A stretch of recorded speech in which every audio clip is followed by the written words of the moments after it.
everybody. I'm Tom Vassell. I'm Wendy Yee. I'm Chris Yee. Today we're taking a look at a very anticipated game from this year, Darwin's Journey. And the main reason it's anticipated, well, Thundergriff, a lot of people like their Kickstarters, but Simone Luciani and Nestor Mangone, hope I pronounced this correctly, the two designers of this are both, well, they did before they worked together in Newton, and Luciani's known for a lot of games. Very, very big games with some theme. Little theme.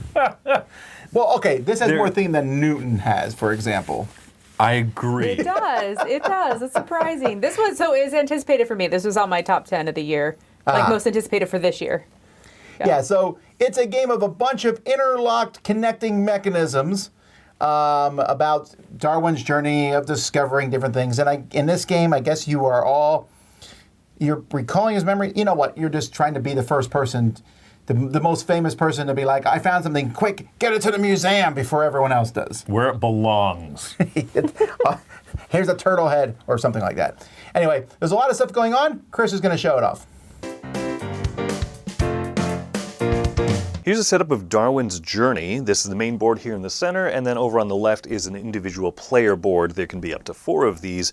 This is a game in which on each turn you send out one of your fellows to a different action space out here, carry out that action, and then the next player goes, putting out one of their workers, and you keep going around doing one action at a time until all 4 of your workers have been spent. You go through some end of round procedures, and then you have 5 rounds of the game, as shown by these timers down here in the bottom. Whoever has the most points at the end of 5 rounds will be the winner. Players are dealt or draft cards here that show a starting proficiency color for each of their workers. Purple is wild and counts as anything yellow, green, red, or blue. And then you can place one of these workers out into a space that matches its color specialization. So let's take a look at those. These magnifying glass spaces here are areas where you can put your workers out, and they can hold any number of workers, but future ones cost extra coins if you want to place into the same book area as where other people have placed already. But if you put someone with a green seal, at least 1 green proficiency, you can go hiking 2 spaces. If you put out someone with a blue seal, they can go sailing 2 spaces. Over here in the yellow area, you can put out stamps. In the red area, you can purchase new seals. And then down here, if you have a combination of different color seals on an individual worker, say a green and a blue, you can go over here and activate this action. Now, these smaller lenses mean that only 1 worker at a time can go into that space per round to trigger that benefit. Furthermore, there's an extra action space down here where if you put a worker out, you can pay a number of coins to put one of your color lenses onto an action spot. You get to trigger its benefit immediately, but now this is a new space where players can go to, and that does include these areas up here, where if you pay to put this out here, you can hike 3 spaces immediately as the bonus for opening it up. But then other players who have at least 2 green seals can put a worker out here for that round and carry out that action. Let's look at those actions in a little bit more detail. The green hiking action allows a player to move up to that number of spaces, so if yellow could move 2, they could either stop here and get the bonus of the space they land on, or move the full distance and still only get the benefit of the space they land on. If you land on these animal specimens, you can go ahead and put that over here into your collection and mark that you have that. That'll be for a later action. The green sailing action is going to be very similar, where you can move your ship a number of spaces equal to that. If you land on a space that gives a benefit, you can get it as well. And in the future, as you sail past certain spaces, you'll be able to drop off tents from your player board and claim bonuses, or you'll be able to move to a spot here like this. If you cross this barrier, you can put an additional one of your explorers onto the next island, and there are 3 total islands that you can explore. The yellow stamp action allows you to take some stamps off of any one of your piles here and place them into one of these envelopes, which will award you with end of round bonuses if you have the majority of stamps in that space. And also, if you clear off an entire stack of envelopes, you're allowed to claim whatever bonus action you get from it. The red seals action will allow you to purchase more seals to put onto your workers so that maybe they can specialize stronger into a single action, or they can diversify and have different color bonus of proficiencies that a single worker can go do, or some spaces do require a combination of different color seals. Another important action space is to deliver samples to the museum. Because we discovered this yellow lizard sample earlier from the islands, we can go deliver it here. We earn coins for these uncovered spaces, and then we earn steps up on this book track endgame multiplier based on the number of covered spaces that there are in here. And the higher multiplier we have, we'll earn more points at the end of the game. There are a few more important distinctions in the game in that if you are able to complete the requirements of seals on one of these character cards you have at the start of the game, you are awarded whatever their instant benefit is, and then you flip over this character card. If you accomplish the requirements shown on one of these objective tiles, you can flip that over and place it onto one of these areas to make it so it's cheaper for you to place workers where other players might already have some. You can get a sample, you can make the seals cost less, and you'll also be earning end game points as shown on these books over here. At the end of each round, you'll look at these majorities here and see who has the most stamps in an area. They'll receive the top benefit. Whoever has the second most stamps will receive the bottom benefit. And then those players will remove half of their stamps. In an area where you have complete majority, you just get the benefit yourself. And then ties are friendly, so both yellow and the white player here are going to earn the top majority benefit, gaining extra movement, more coins, more points, various things like that. After envelope majorities, you will score up bonus points for the current round's bonus objective here. In this case, for every feather sample you were able to find, you would earn 6 points. Now, if you are in front of the HMS Beagle here, you will earn those full points. If you are behind it, you will earn points at a small penalty. And then the Beagle will move forward to the next Beagle space, and this will flip over. At the end of the next round, you will score this one. So for example, for each of your completed objectives that you've flipped over, you'll earn 3 points. Now, if you are stuck further behind the Beagle, you will earn them at a bigger negative penalty, and so it's good to stay ahead. You can see that there are various types of objectives for collecting different samples, for having emptied out rows of your stamps, for collecting different colored seals, and those will be the 5 markers for the game length. At the end of the 5 rounds, whoever has the most points is the winner. Okay, a couple things here as we get into this. We are taking a look here. This is the collector's edition, so there's a few shinier bits and nicer pieces, the seals and things. There's also a bunch of modules included in this, including one module, the Fireland expansion, which we played due to a lot of people saying we should play it.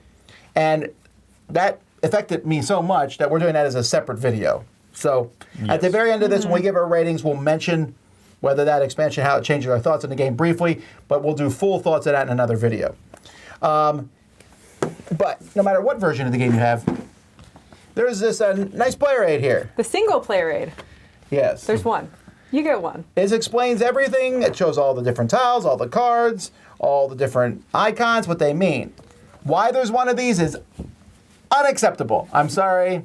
I like most of the other components for the game. There's some minor things. I think the white players' pieces look a little close to the neutral stuff, like the like their little lenses that come out. the lenses and stuff. So there's some minor things. But this, I'm sorry. When you put less than player aids and the number of players in the game, I feel like you're doing that deliberately at this point or something. I cannot imagine who says, you know what, no one wants more than one player aid, because we always do. Yes, every time, right? Because it's just there's a lot of iconography. Luciani, one of his downsides for a lot of people is that you will be looking up icons, you will be looking up clarifications on a lot of his boards. And I'm speaking. I've played a lot more games I recognize as Luciani games, so no discredit, no disservice to Mangoni either. But the both of them have designed a lot of great games together with different groups of people. But iconography is something that is a recurring theme in their games, where you say, what does this one mean? What does this one mean when there's an X next to it? And it's just easier to be able to look up all that stuff. And I think it's a very good player aid. I think it does a really good job. I wish there were more. Yeah, it is that question of how much does it cost to print 3 more of something you're already printing. Yeah, something you've do already that designed. instead of other stuff. But like I said, I like the components, and I think the symbology makes sense. There's a few minor things, like especially like, does this mean I can take the action of a seal, or do I get to put a seal out, or something to that effect? Sometimes the tents are like, is it a tent that I've already done? Is it a tent that I can put a tent out? Yeah, like there are those moments. But I think it's pretty well done. And you can look them up. That is true. I think that's the thing. You have the player aid, so if you don't know, look at it. Right, and so I think all that works together. I think that the game is going to appeal to people who, if you like Ganshan Clever Roll and Write or games like that, and Newton does this very much too. Something I do over here will give me a bonus, which I can then use over here. But incidentally, that bonus gives me this over here. And that's done in a lot of his games, and it works really well. What makes this game stand out, the thing in this game I think that's different than other things, and there's a lot of minor things that are new ways to interconnect all the cogs and mechanisms, but it's the workers with the seals. I do like these. You start the game with, the 3 workers that are 3 different colors and 1 wild. Maybe 3 different colors. Maybe 3 That's true. That's true. I did play a game where I had double green. Yeah. Might have been a mistake. You did not win that game. Wendy has... Oh, it was not even close. But then she whooped us in the next game, so whatever. You know. Yes, yeah. I think I really appreciate that because you can kind of diversify your workers and say, okay, this one can be red or blue or green. That feels kind of cool. Which action do I want to lean into? I want to drop stamps a ton this round. I have that flexibility. But then specializing them is also pretty good. You can also specialize based on the wild or the random mix of special actions that are out in this particular setup of the game, or working towards your little character cards. I think that's neat. I think that gives you a lot of directions to go with upgrading your workers. I think that the workers, too, it's one of those, I have to make choices for the round ahead of time because I only have 1 blue worker. So if I want to go to blue, I'm using that blue worker, I'm using the wild worker. And especially at the beginning of the game, you kind of have to like pick that focus. But as you increase them, if you go for diversity amongst workers, you say, every worker can do 2 different things, you have a lot more choices. Or you could specialize and you could just focus only on 1 worker and add all the seals possible, get a lot of points, get bonus actions, really cool stuff.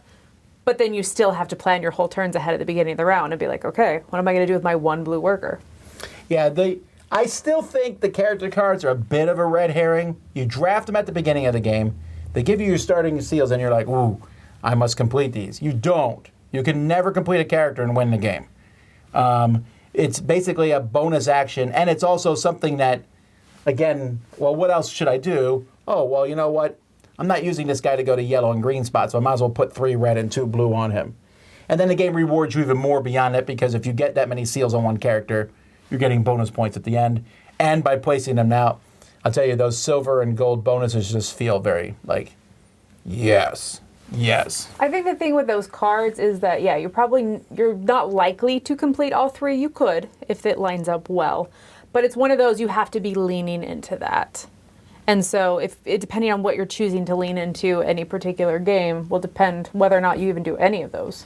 And I think that more and more that I play the game, because I've been coming back to it and enjoying it more, is reading the setup of the board state. Does it make sense to complete my little characters? You said it's possible to complete 0 of them and still absolutely win. I definitely agree with that, right? It's if I can complete one and get that bonus, that could be a pretty good bonus.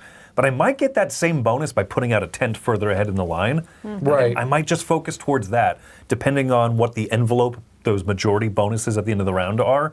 If I can move really far on the shipping track because of that, I'll just focus on shipping, and then I'll inevitably get that same benefit.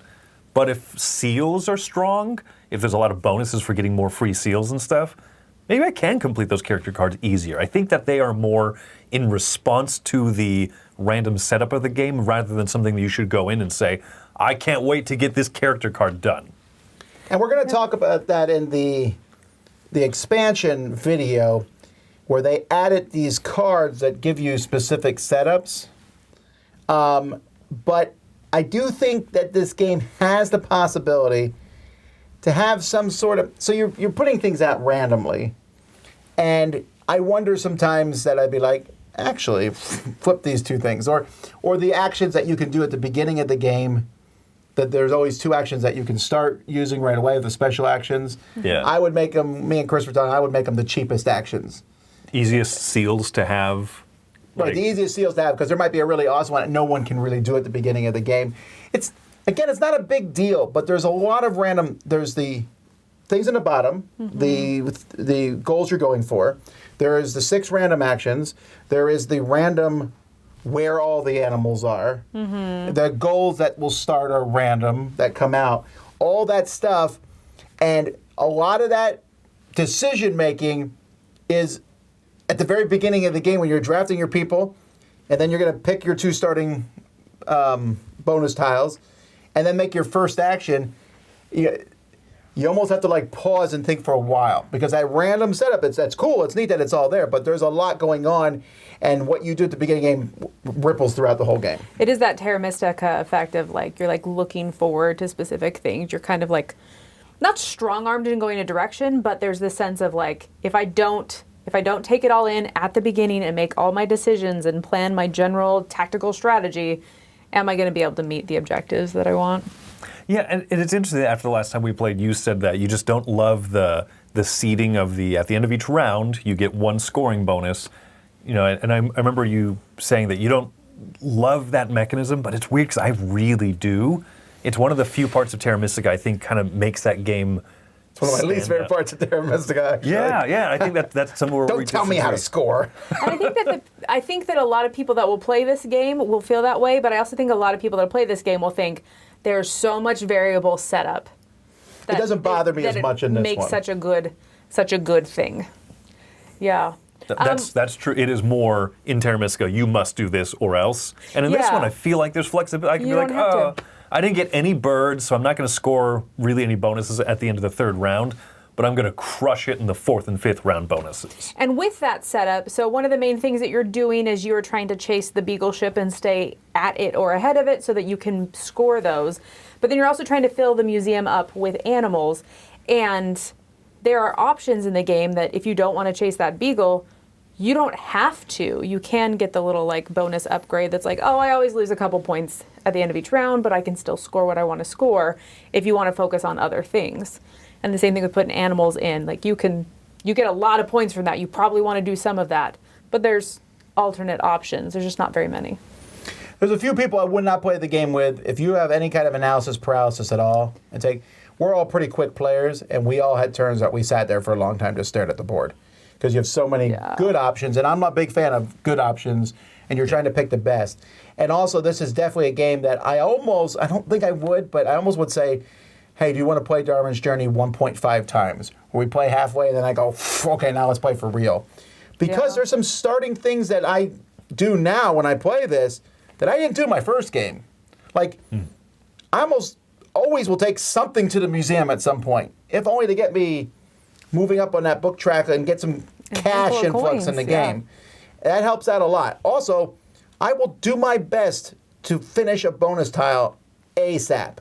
To give me one of those bonus, whether it's only pay 1 to go to where another worker is, or seals are a lot cheaper. Or get those the are my extra worker that can do like just a few things, but those are important things. All 3 of those are really good, and I think I would tutor somebody coming in because I feel like I lose every game I played at this, but I would whoop up on someone new because I would know what to do over them. Because you're a kind person.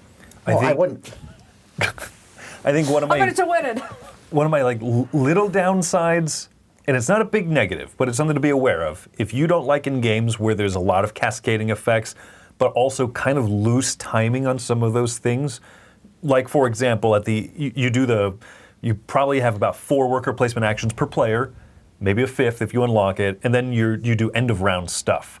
And during that end of round stuff, someone might get a benefit from putting out an envelope. You know, if they have majority on envelopes, they get to put out this thing here, which triggers this bonus, which allows them to then complete an objective marker to go onto the top of their board here, which then gives them the sample, and then they also were able to move 2 steps forward on this track, which lets them reactivate a tent. And that's during the end of round phase. That's out of the action phase. Yeah, but you know how good that feels? It feels great. When you're that person. Yeah. Which I love that. And I'm willing to sit there and just watch Wendy trigger one thing, which triggers another thing, and just go, oh, ooh, ouch. Because you know this you're is gonna do it hurting. next But that's round. really true. awesome. Yeah. I'm always like, you done? May we continue? Thank you. All right. But I could see some people being annoyed by like, I thought we were done with actions and now you're taking a longer turn than me. So I have 2 little negatives. My first negative is just that sometimes the setup, especially when it comes to the stamps, but just the setup in general, sometimes it feels like it's really hard to keep up with that Beagle. And so you're just like, oh, we're all struggling to move. And other games, there's a lot of extra actions that you get a lot of extra movement, you get a lot of extra that stuff. And so it's like, oh yeah, we can score everything. This is great. So that's one of my minor things, is that sometimes I feel like the setups, you feel a little bit like you can't do what you want to do. And then my other one is that as you are starting out the game especially, it feels like everybody is fighting over the same stuff. So you start out on the same island together, on the same ocean track, you're fighting over the same animals because they all come in a logical path. And that path doesn't start branching until a little bit later on the island. And then once you move your boat, if you can move your boat sufficiently, then it starts branching out to other islands. But it just takes a while to get there. And so I do feel like at the beginning of the game, I get a little bit frustrated because as soon as someone takes a spot, I don't have access to it until they move, and they may never move. And so I may love tents as much as Chris, but if Chris always, beelines to those tents first, then at some point I'm like, well, I can't get tents, because then Chris leaves his guy there and he does other stuff because he only has one green worker. So whatever it is, I just feel like you're a little bit too close together on those tracks at the beginning of the game. And it does branch and it does get better, but just initially, the beginning matters so much, and you get in each other's way. You're just kind of like on top of each other. My rating for the game is an 8 out of 10. And I will say that with the expansion, it is considerably higher than that. But I like a lot of it. There's a few minor things I'm not a big fan of. I don't like the forced collecting things. I can get over that. Mm-hmm. I feel the ocean, the ship moving track is boring compared to all the other actions. Yes, you can do it. You want to keep up with the ship, but there's less things. While the land tracks, you're like, oh, do I want 2 money and 2 points? Or do I want a tent? And I sit there and go, oh, with the ship, it's almost always move forward as far as you can. Sometimes you'll stop on an island. It's just not as interesting in the base game, okay? In the expansion, they definitely amplify that one small problem I have. Well, I know, but I'm saying that's a minor thing that I was not as enthused about. I do like the beginning. Wendy says you're all starting in the same spot, and I agree on that, but I also really pivot. Oh, no one else went for seals? I'm going to build the ultimate seal guy as fast as I can. The Navy SEAL. Oh, no, anyway. See, I can do it too. Anyhow, but I also, I like the just different actions. I really like the action that I didn't get right the first time.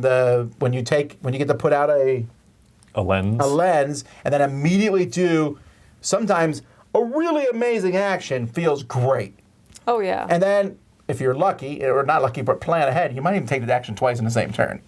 Because I'll try to pick one where I've got the seals for the other person, and I'm taking it again. I love that, and that makes the game fun. And I just like the exploring. The islands are really convoluted tracks, and they're great. I just wish a ship track was as good. It would get a better rating if I did. Also, as a minor thing, I'm not going to talk about this, but there's this little animal expansion that I don't know if it's in this. Oh, just like. Yeah, you said you're not going to talk about it, though. No, the animals. Like the one-time animal? The one-time animal use thing. Yeah. Well, that's not in the fire expansion. That's just its own little thing by itself. Its own little module, yeah. They should have thrown that in the base game. Yeah, everyone gets a one-time use thing. You can use anytime during the game. Your one-time use it. And a little bit of extra starting stuff, which makes you feel a little bit different than everybody else. Yeah. That I would put that in with new players from the get-go and insist on it. Actually, I think it does recommend that if you're playing with new players, give the new players one animal and you not have one. Right, no, and I thought that was cool. I just thought that should be straight up in the base game. But there you go. So what number are you giving it, Tom? 8 out of 10. Oh, you said 8. Okay. I'm going to give this a 7.5. I really enjoyed it. I like these designers. I think it's a good, solid game. I think that the variability of the setup adds a lot to it, but I don't know if it's enough that I'm going to keep coming back to it, especially because, like in Newton, you don't start right on top of each other. I think that part of it with this base game. Because you can go in different directions. Yeah, I think that just, it gets in my brain a little bit. And so it's still 7.5. I still very much enjoyed the base game. Yeah, I'm kind of waffling right between 2 scores, but I'm going to go with the higher one, the 8.5. Like, I like this a lot. I think one of the best parts is what you mentioned, Tom. When you take the action that opens up a new worker placement spot, you getting that bonus to do that action immediately is huge, and what it does is it creates a ripple of positive interaction, where now spots are open on the board that even if someone doesn't have the seals for it this round to put a worker there, they might say, oh, sweet, that's open now? I think I'll go towards. I was going to buy a few seals this round anyway. Now I know which ones I want to specialize in. I think that little cascading benefit of positive interaction separates this game and makes it a little bit more unique from other games where you put out workers and you move up tracks. A lot of times people will ask me, well, Chris, you really recommend this game, but why? What does it do different from other games? And at first I thought it was maybe the 3 different islands to explore. Moving on the boat track gives you new tracks to move up. And I do think that part is neat.